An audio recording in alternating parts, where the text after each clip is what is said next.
First contact and betrayal. The sleek silver shuttle descended through Earth's atmosphere, its alien design unlike anything humanity had ever seen. On the ground, a sea of faces looked up in wonder and apprehension. This was the moment that would change everything. First contact with an extraterrestrial civilization. Dr. Amelia Chen, lead xenobiologist for the United Nations, stood at the forefront of the welcoming committee. Her heart raced as the shuttle touched down on the landing pad. With a soft hiss, a door slid open, and out stepped the first alien to set foot on Earth. The being was tall and slender, with iridescent skin that shimmered in the sunlight. Its large, almond-shaped eyes blinked slowly as it surveyed the crowd. Dr. Chen stepped forward, her hand extended in greeting.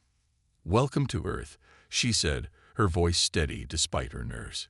"We are honored to meet you."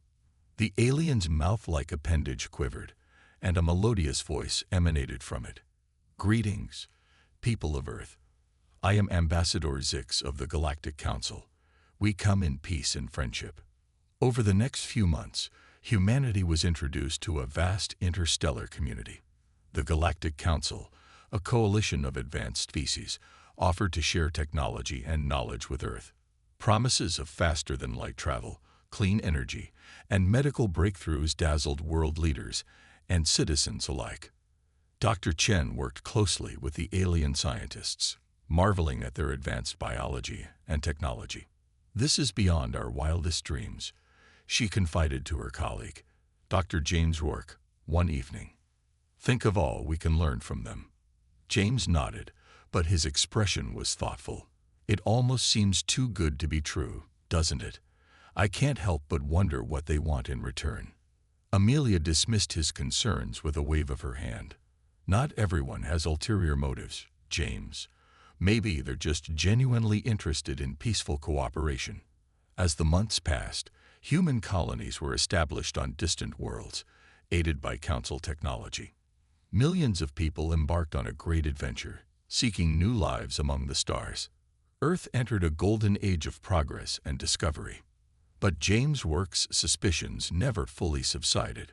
Working late one night in the lab, he stumbled upon encrypted files in the alien database. What he found chilled him to the bone. "Amelia, you need to see this," he said urgently, calling his colleague. "The Council, they're not what they seem." Before he could explain further, the lab door burst open. Alien security forces stormed in, their weapons trained on James. Ambassador Zix glided in behind them, his once friendly demeanor replaced by cold disdain. "Dr. Rourke," Zix said, his voice no longer melodious but harsh and grating, "you've been poking your nose where it doesn't belong. I'm afraid we can't allow that." James stood defiant. "You've been lying to us all along. What are you really after?" Zix's mouth appendage twisted into a cruel smile. "Your species is young, primitive. Did you really think we saw you as equals? You're nothing more than a resource to be exploited." With a gesture from Zix, the security forces seized James. Amelia arrived just in time to see her friend being dragged away. "James, what's happening?" she cried out. Zix turned to her, his eyes now cold and alien. "Dr. Chen, your usefulness has come to an end. The charade is over." Across the galaxy, the Council's true intentions were revealed. Human colonies were overwhelmed by massive invasion forces. Men, women, and children were rounded up and enslaved. The few distress signals that made it back to Earth told a horrifying tale of betrayal and subjugation. On a distant mining colony, 8-year-old Lily Mason huddled in fear as alien soldiers tore through her home. Her parents had hidden her in a secret compartment, their last act before being taken away. Lily clutched her stuffed rabbit, tears streaming down her face as she heard the screams and chaos outside. A hulking alien warrior, Cade the Torturer, stormed into the room. His cruel eyes scanned the area, sensing hidden prey. With inhuman strength, he ripped away panels and furniture until he found Lily's hiding spot. Well, Cade sneered, grabbing Lily by the arm. "What do we have here? A little human right for questioning." Lily struggled and cried out for her parents, but it was no use. Cade dragged her to a dark, forbidding chamber filled with instruments of torture. Other alien officials waited, their eyes gleaming with sadistic anticipation. "Now, little one," Cade said, strapping Lily to a cold metal table. "You're going to tell us everything you know about Earth's defenses." Lily sobbed, shaking her head. "I don't know anything. Please, I want my mommy and daddy." Cade's face twisted with cruel amusement. "Oh, we have ways of making you talk." He reached for a neural inducer, a device designed to inflict unimaginable pain.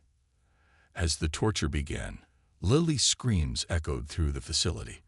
But even in her agony, the young girl refused to break. Her defiance would become a symbol of human resilience in the face of alien cruelty. Back on Earth, the full extent of the betrayal became clear.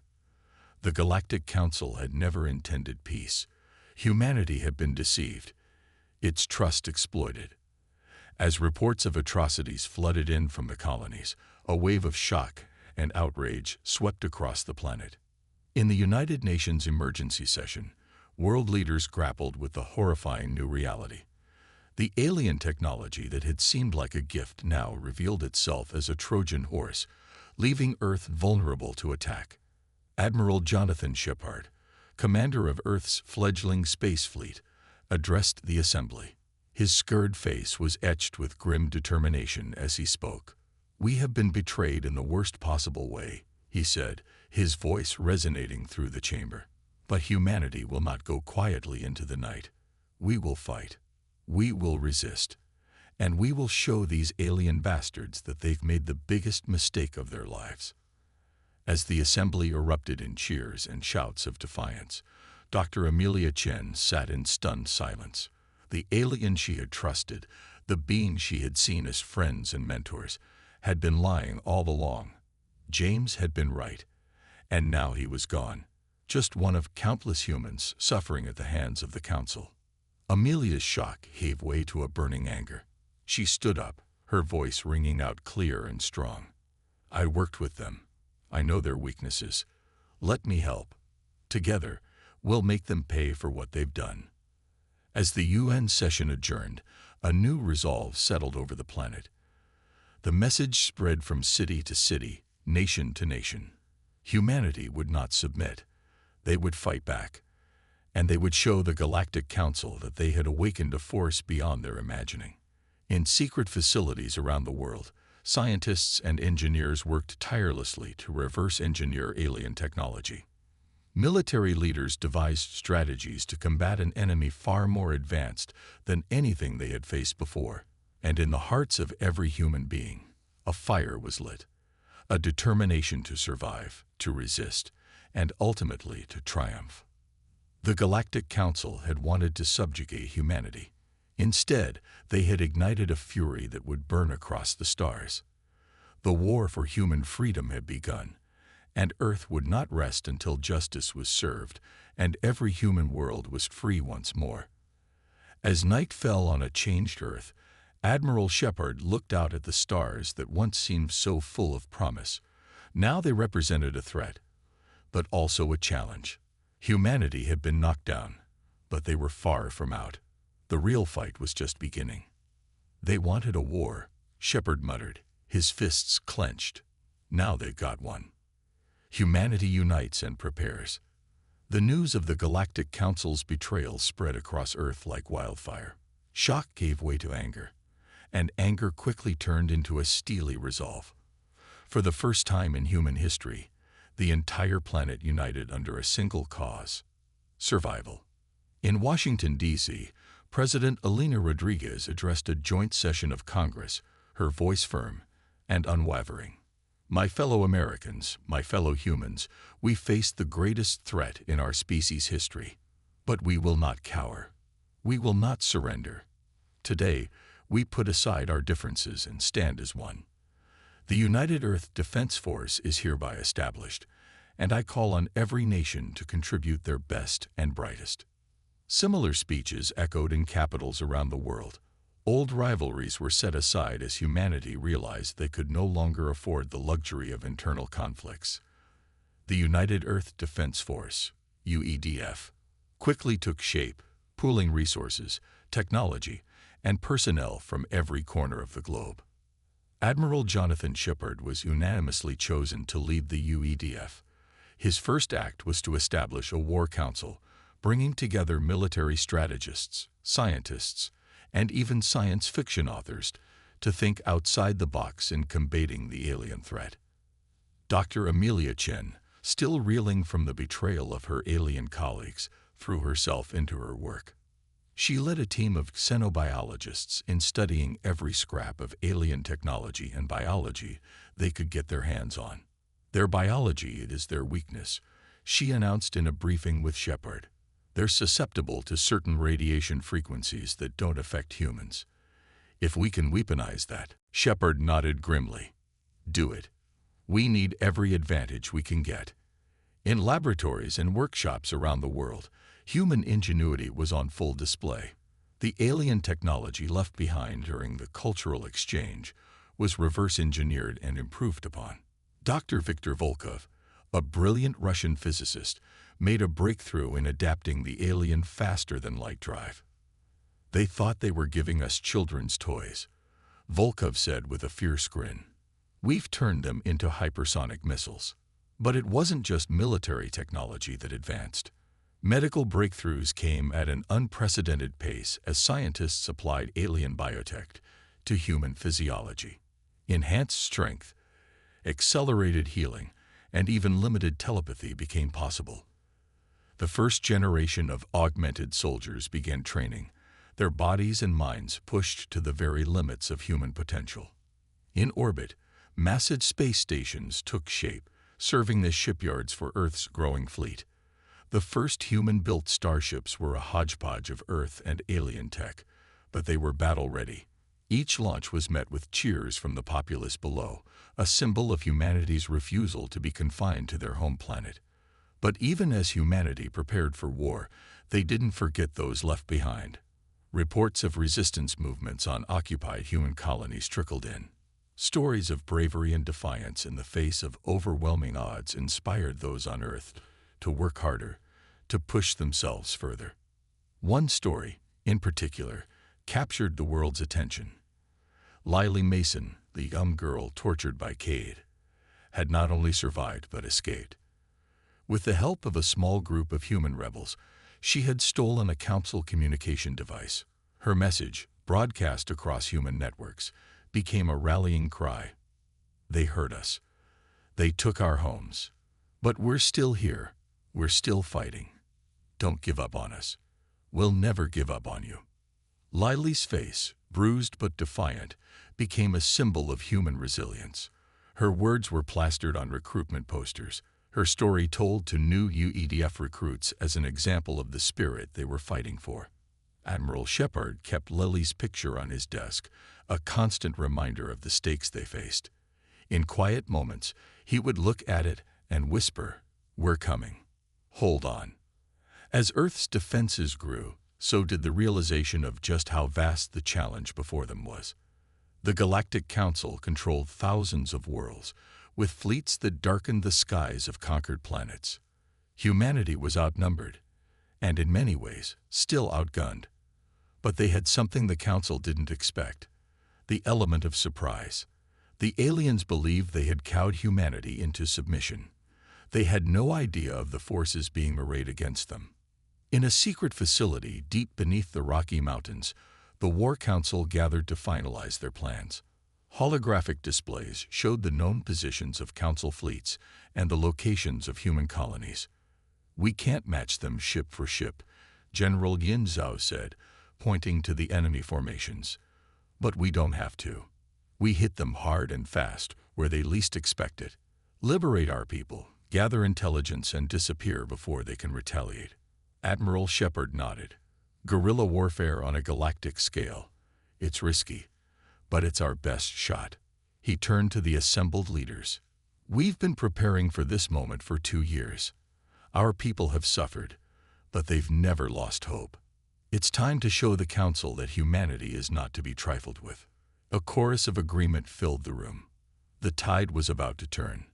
As the meeting adjourned, Dr. Chen approached Shepard. "Admiral, there's something you need to see." She handed him a tablet. "We've decoded more of the Council's communications. They're experimenting on human prisoners, trying to create some kind of bioweapon." Shepard's face hardened as he read the report. "Then we move now. Prepare the fleet. We launch in 24 hours. Word spread quickly through the ranks. Soldiers said goodbye to loved ones, knowing they might never return. But there was no fear in their eyes, only determination. They had trained for this, prepared for this moment when humanity would take its first steps towards liberation. In shipyards around the world and in orbit, final preparations were made. Weapons were loaded, systems checked and rechecked. The air was thick with anticipation. Admiral Shepard stood on the bridge of the UES Defiant, Earth's most advanced warship.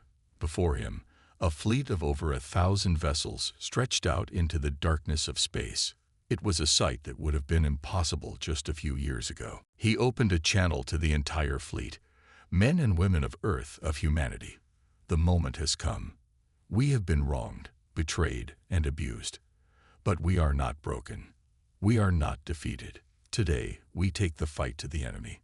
Today, we show the galaxy that humanity will not go quietly into the night. We will not vanish without a fight. We're going to live on. We're going to survive.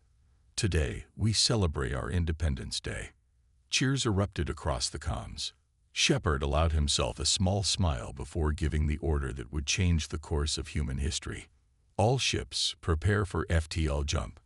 Our destination, the Arcturus system. It's time to bring our people home." In a flash of light, the fleet disappeared, leaving Earth behind. The counterattack had begun. The Galactic Council was about to learn a harsh lesson. Never underestimate the fury of humanity scorned. As the fleet hurtled through hyperspace, every human on board knew that the fate of their species hung in the balance. But they were ready. They were united. And they were out for justice. The stars themselves seemed to hold their breath, waiting to see what this young, fierce species would do next. The galaxy was about to be shaken to its very core. The counterattack begins. The UES Defiant erupted from hyperspace in a brilliant flash of light, leading Earth's armada into the Arcturus system. Admiral Shepard stood on the bridge, his eyes fixed on the holographic display showing the Galactic Council's massive orbital shipyards and defense platforms. "All ships, battle formations," Shepard commanded, his voice steady.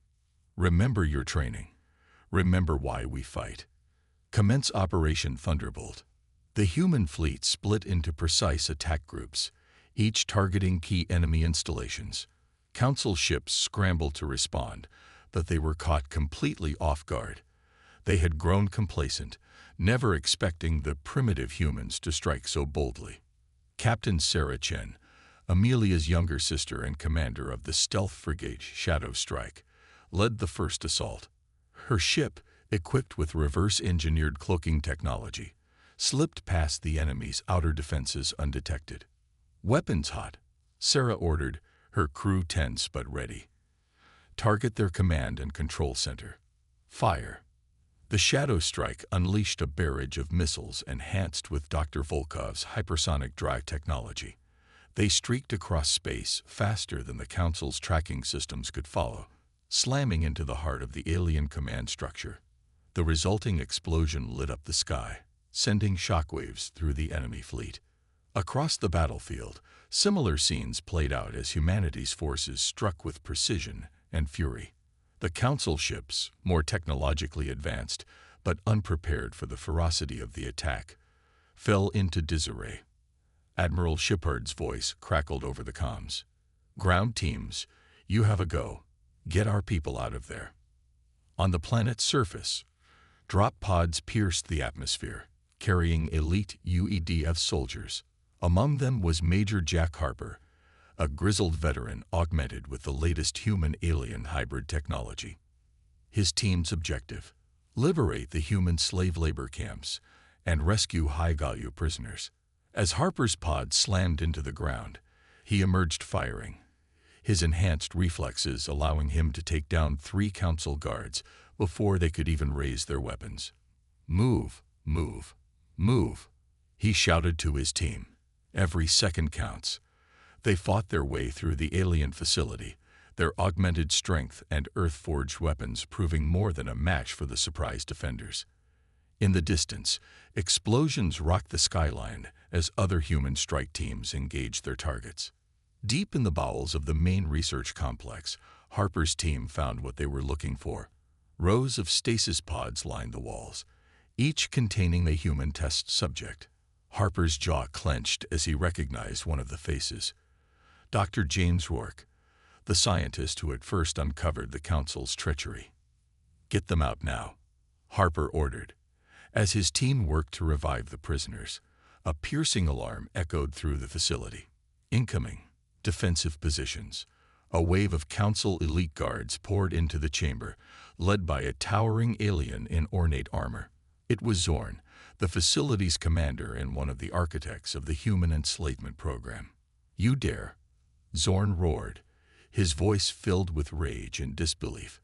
"You primitive apes think you can stand against the might of the Galactic Council." Harper stepped forward, his augmented eyes glowing with an inner fire.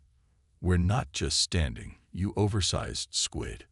We're here to kick your ass back to whatever slimy world you crawled out of." The two clashed in a fury of advanced weaponry and superhuman abilities. Zorn's strength was immense, but Harper's augmentations and sheer human determination kept him in the fight. Around them, human soldiers and council guards engaged in brutal close-quarters combat. In orbit, the space battle raged on. The Council had finally organized a counterattack, bringing in reinforcements from nearby systems. But the human fleet, though outnumbered, fought with unprecedented skill and daring. Captain Chen's Shadow Strike danced through the enemy formation, its advanced ECM suite confusing the alien targeting systems. "Concentrate fire on their flagship," she ordered. "Let's cut the head off this snake." The Council flagship, a massive dreadnought bristling with weapons, found itself under assault from all sides. Human ships, though smaller, swarmed around it like angry hornets, their weapons finding weak points in its defenses. On the Defiance Bridge, Admiral Shepard watched the battle unfold with grim satisfaction. "Press the advantage," he commanded. "Don't let up." But the tide of battle can turn quickly. A lucky shot from a Council cruiser struck the Shadow Strike's engine nacelle, sending the ship spinning out of control. "We're hit," Captain Chen yelled, fighting with the controls. "Reactors going critical." Shepard's heart clenched. He had known Sarah since she was a child. "Get out of there, Shadow Strike." "That's an order." "Negative, Admiral." Sarah's voice was calm despite the chaos around her. "We've still got fight left in us, and we know how to make it count." Before Shepard could protest, the Shadow Strike, trailing fire and debris, altered course. It accelerated directly towards the Council flagship's bridge. "Given hell, big sister," Sarah whispered, thinking of Amelia back on Earth. Then, to her crew, "It's been an honor serving with you all. For Earth." The Shadow Strike slammed into the flagship at near-relativistic speeds. The resulting explosion was blinding, tearing the massive alien ship in half and sending shockwaves through both fleets. A moment of stunned silence fell over the battlefield. Then, as if Sarah's sacrifice had ignited a fire in every human heart, the UEDF attacked with renewed vigor. Council ships began to break formation, some even turning to flee. On the planet's surface, the explosion was visible as a new star in the sky. In the research facility, Harper and Zorn were locked in mortal combat, neither willing to yield, but the human soldier felt the shift in the battle's energy. With a roar of defiance, Harper summoned every ounce of his augmented strength. He lifted Zorn bodily and slammed him into the ground with earth-shattering force. The alien commander lay still, his exoskeleton cracked and sparking. Harper stood over his fallen foe, breathing heavily. "That was for every human you tortured, you bastard." He keyed his comm. "Facility secured. We have the prisoners, requesting immediate evac. As dropships descended to extract the ground teams and liberated prisoners, Admiral Shepard surveyed the aftermath of the battle. The Council fleet was in full retreat, leaving behind a graveyard of broken ships and shattered stations. All units, report status, Shepard ordered, his voice heavy with the weight of victory and loss. The reports came in from across the system. They had done it. The Arcturus system, once a symbol of humanity's enslavement, was now the site of their first major victory against the Galactic Council. As the UEDF fleet regrouped, tending to their wounded and calculating their losses, Shepard opened a channel to Earth. Control, this is Admiral Shepard. Arcturus is ours. I repeat, Arcturus is ours. The liberation has begun. Cheers erupted on the bridge, echoed across the fleet, and back on Earth. It was a moment of triumph, a confirmation that humanity could stand against the cosmic giants that had sought to crush them. But Shepard knew this was only the beginning. The Council would retaliate, and they would do so with all the fury and might at their disposal. The war was far from over. As the fleet prepared to return to Earth with their liberated comrades and captured enemy technology, Shepard looked out at the stars. Somewhere out there, on countless worlds, humans still suffered under Council rule. "We're coming," he whispered, echoing the promise he had made to Lily Mason's picture so long ago. "Hold on. We're coming for all of you." The battle for Arcturus was over. The true war for humanity's future was just beginning, and the galaxy would never be the same. Desperate measures. The victory at Arcturus sent shockwaves through the Galactic Council. For the first time in millennia, they faced a species that not only resisted their rule, but had successfully struck back. In the grand chambers of the Council's capital world, Nexus Prime, panic and outrage battled for supremacy. High Counselor Vexera, her tentacles writhing in agitation, addressed the emergency session. "These humans have proven more resilient and cunning than we anticipated. They must be crushed, utterly and without mercy, before other subjugated species get ideas of rebellion." In a dark corner of the chamber, a hooded figure stepped forward. It was Dr. Zyclox, the Council's foremost expert in biological warfare. His voice was a sibilant whisper that nonetheless carried to every ear. "Esteemed counselors, I have a solution. Project Omega is ready." A hush fell over the assembly. Project Omega was spoken of only in whispers, a weapon so terrible that even the Council had been hesitant to use it. But desperate times called for desperate measures. High Counselor Vexera's eyes narrowed.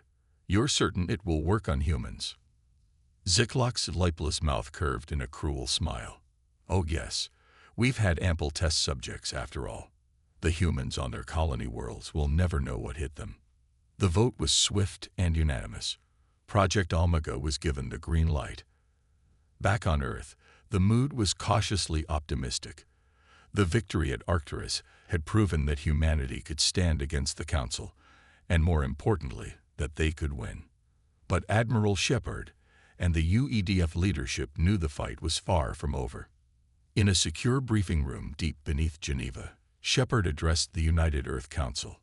"Arcturus was a significant victory, but it's just the beginning. We've bloodied the Council's nose, and they're going to hit back hard. We need to be ready." Dr. Amelia Chen, still mourning the loss of her sister, stepped forward. "Admiral, the intel we gathered from Arcturus is disturbing. The Council was working on some kind of bioweapon, specifically tailored to human physiology. We don't know the full extent of its capabilities, but..." She was cut off as alarms blared throughout the facility. A harried communications officer burst into the room. "Sir, we're receiving distress calls from multiple colony worlds. They're under attack." The room erupted into chaos as reports flooded in. Council ships had appeared over a dozen human colonies, but they weren't bombarding the planets or landing invasion forces. Instead, they were releasing clouds of a sickly green gas into the atmospheres. On New Eden, one of humanity's most populous colonies, panic gripped the streets as the strange mist descended. Thomas Rayleigh, a school teacher, tried to herd his students to safety, everyone inside. He shouted, ushering children into the school's sealed emergency shelter. But it was too late for many. As the gas touched skin, people began to scream in agony. Their bodies twisted and mutated, flesh bubbling and reforming into horrific shapes. Those affected lost all reason, becoming feral beasts that attacked anything that moved. Similar scenes played out across the affected colonies. Millions died in the initial attack, their bodies transformed into unrecognizable abominations. Millions more fell victim to the mutated hordes. Back on Earth, the UEDF scrambled to respond.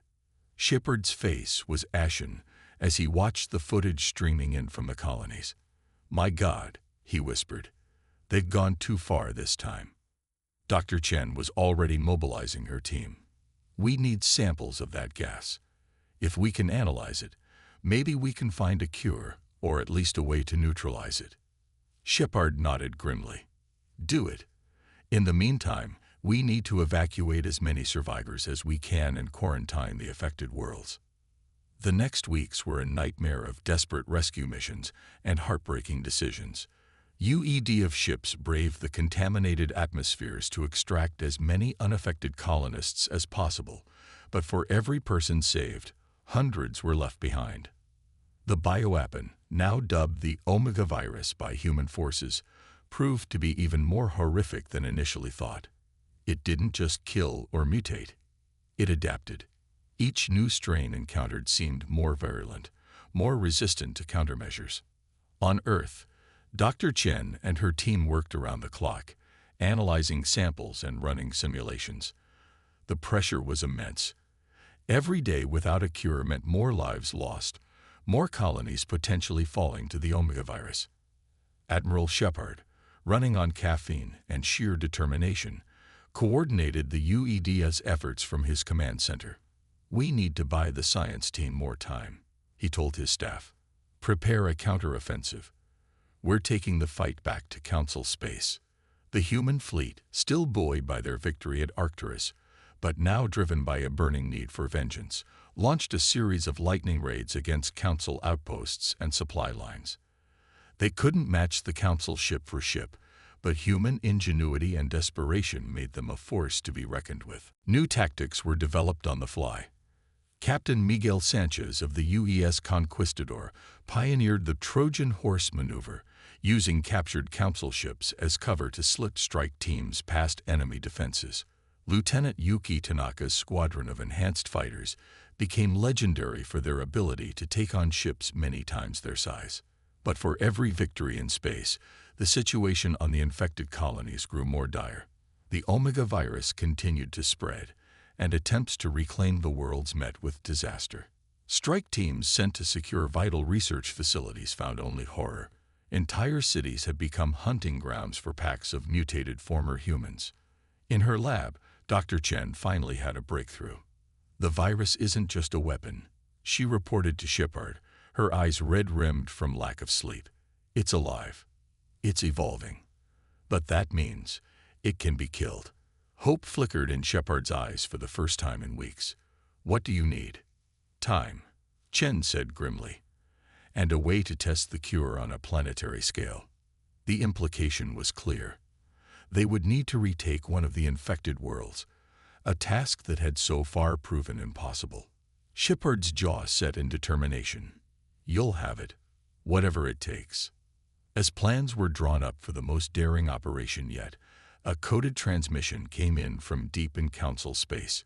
It was from the Resistance on Harmony, one of the first human worlds to fall to the Council years ago. They had vital intelligence on the source of the Omega virus.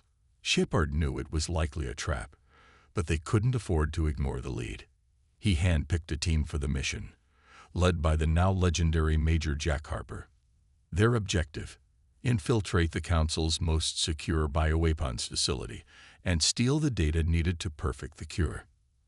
As Harper's team prepared for their suicide mission, Dr. Chen and her scientists worked feverishly to finalize their prototype cure. The fate of humanity hung in the balance, with time running out for the infected colonies.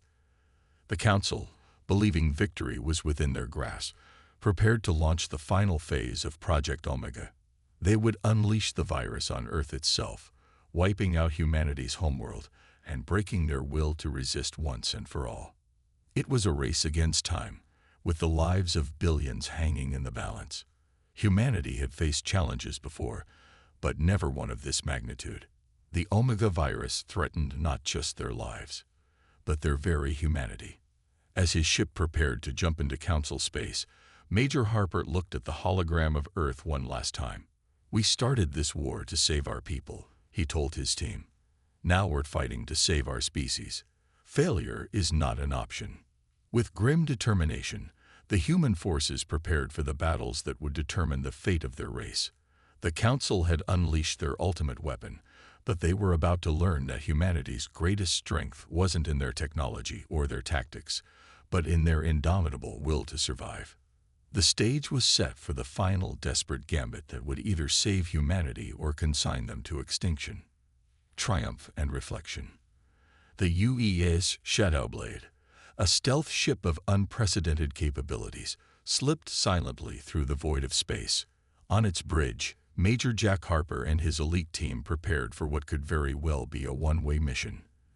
Their target, the Council's most secure bioweapons facility on the fortress world of Erebus. "Remember," Harper addressed his team, his augmented eyes glowing with fierce determination, "we're not just fighting for ourselves anymore. The fate of our entire species rests on this mission. Failure is not an option." As the Shadowblade approached Erebus, the true scale of their challenge became apparent. The planet was a veritable fortress, bristling with defense satellites and protected by a massive fleet. "Stealth systems at maximum," Lieutenant Zara Okoro, the ship's pilot, reported. "If we're lucky, they won't see us until it's too late." Luck, it seemed, was on their side.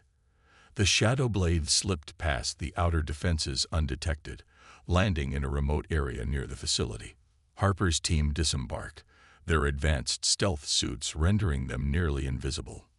Meanwhile, back on Earth, Dr. Amelia Chen worked feverishly in her lab. The prototype cure for the Omega virus was promising, but without the data from the Council's facility, it might not be enough to save the infected colonies. "Come on, Jack," she muttered, glancing at the clock.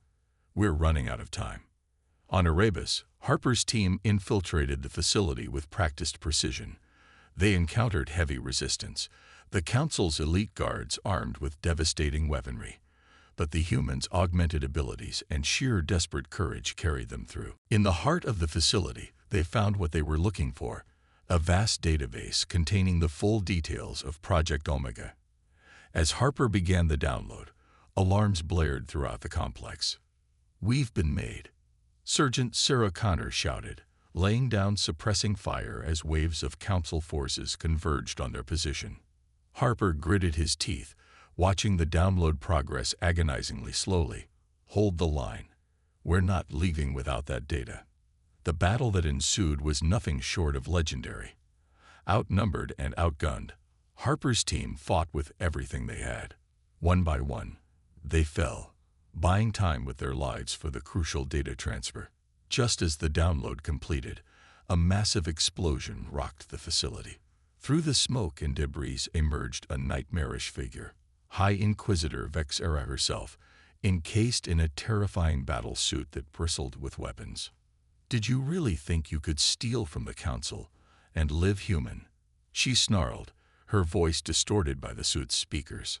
Harper, the last of his team still standing, faced the Inquisitor with grim resolve. Who said anything about living? With lightning speed, he activated the facility's self-destruct sequence. Vexera's eyes widened in shock. "You fool, you'll kill us both." "For Earth," Harper said simply, and charged. The ensuing battle was cataclysmic. Harper, pushing his augmentations to their limit, managed to damage Vexera's suit, but the Inquisitor's centuries of combat experience began to tell. Just as it seemed Harper would fall, he saw his opening. With his last ounce of strength, he plunged his combat knife into a weak point in Vexera's armor, disabling the suit. As the facility began to crumble around them, Harper stumbled to the Shadow Blade, dragging the incapacitated Vexara with him. "You're going to answer for your crimes," he growled. The Shadow Blade barely escaped as the Council facility exploded, taking with it the heart of Project Omega. Back on Earth, the data Harper's team sacrificed so much to obtain proved to be the key. Dr. Chen and her team worked tirelessly, finally perfecting the cure for the Omega virus. Admiral Shepard wasted no time. "All ships, this is it. Operation Restoration is a go. Let's take back our worlds." The battle to reclaim the infected colonies was brutal and costly. The UEDF faced not only Council resistance but hordes of mutated humans. Yet with the cure in hand and righteous fury in their hearts, they pressed on. World by world, the virus was eradicated. Those who could be saved were cured, their humanity restored. The cost was staggering, but humanity's spirit remained unbroken. As news of the cure spread, something unexpected happened. On Council-controlled worlds across the galaxy, subjugated species who had watched humanity's resistance with growing admiration began to rise up. The Council, already reeling from the loss of Project Omega and the capture of High Inquisitor Vexara, found itself fighting wars on multiple fronts. The final battle took place in orbit around Nexus Prime, the heart of Council power. The combined fleet of humanity and their new allies faced off against the last of the Council armada. Admiral Shepard stood on the bridge of the Defiant, surveying the massive fleet before him. "All ships, this is Admiral Shepard. For too long, the Council has ruled through fear and cruelty. Today we end their reign. For Earth, for all free peoples of the galaxy, attack." The battle that followed would be spoken of for generations to come. Human ingenuity and determination, combined with the diverse skills of their alien allies, proved to be more than a match for the Council's superior technology.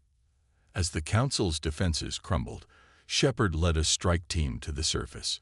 In the Grand Council chambers, they confronted the remaining Council leaders. "Your reign of terror ends today," Shepard declared, his voice echoing through the vast hall. The Council leaders, seeing their defeat was inevitable, surrendered. The war was over. In the days that followed, representatives from Earth and the liberated species gathered to form a new galactic alliance, one based on mutual respect and cooperation rather than domination. Admiral Shepard, hailed as the hero of humanity, spoke at the founding ceremony. "We came to the stars full of hope, only to face betrayal and suffering. But we refused to be broken. We fought not just for our own survival, but for the right of all sentient beings to live free from tyranny. Let this new alliance stand as a testament to what we can achieve when we stand together against injustice." As the ceremony concluded, Shepard found a quiet moment alone. He thought of all those who had sacrificed everything for this victory: Sarah Chen, Jack Harper and his team, and countless others. Their memory would live on in the peace they had won. Humanity had faced its greatest challenge and emerged stronger for it. They had proven to the galaxy and to themselves that the human spirit was indomitable. As they looked to the stars now, it was not with fear, but with hope for a brighter future. The Galactic Council's cruelty had indeed ignited humanity's fury, and in doing so, they had forged a force that reshaped the very foundations of galactic society. The age of the Council was over. The age of humanity and their allies had just begun. As night fell on the new galactic capital, the stars seemed to shine brighter than ever before, a glittering promise of the adventures and challenges that awaited in the vast, unexplored reaches of space. Humanity, tested by fire and tempered by adversity, stood ready to meet whatever the universe had in store. The end of one chapter, it seemed, was just the beginning of an even greater story.